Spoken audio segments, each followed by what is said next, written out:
ప్రజా ఫిర్యాదుల పరిష్కార వ్యవస్థ ద్వారా అందిన అర్జీలను నిర్దేశిత గడువులోగా నాణ్యమైన పరిష్కారంతో పూర్తి చేయాలని జిల్లా కలెక్టర్ ఎంఎన్ హరేంద్ర ప్రసాద్ అధికారులను ఆదేశించారు. సోమవారం నిర్వహించిన వీడియో కాన్ఫరెన్స్ లో ఆయన జిల్లాలోని వివిధ శాఖల అధికారులతో పీజీఆర్ఎస్ దరఖాస్తుల పరిష్కార పురోగతిని సమీక్షించారు.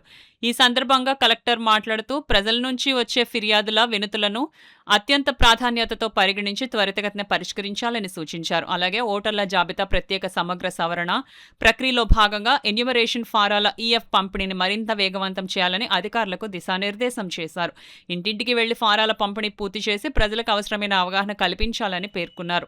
ఈ వీడియో కాన్ఫరెన్స్ లో కాకినాడ నగరపాలక సంస్థ కార్యాలయం నుంచి అదనపు commissioner KT Sudhakar, deputy commissioner K Srinivas, health officer doctor Prithvicharan, TPRO Shailaja, ఉద్యానవన శాఖ ఏడీ శ్రీనివాసరావు, సచివాలయం 101 సిబ్బంది పాల్గొన్నారు.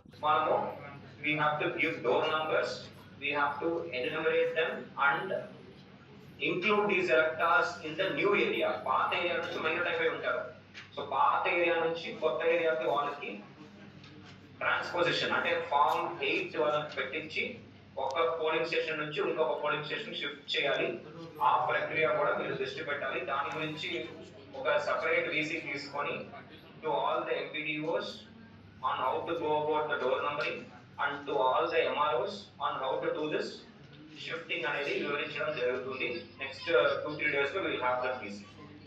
సో ఎస్ఐఆర్ లో this percentage terms distribution percentage చూస్తే మనకి ప్రతిపాడు 69% ఉంది.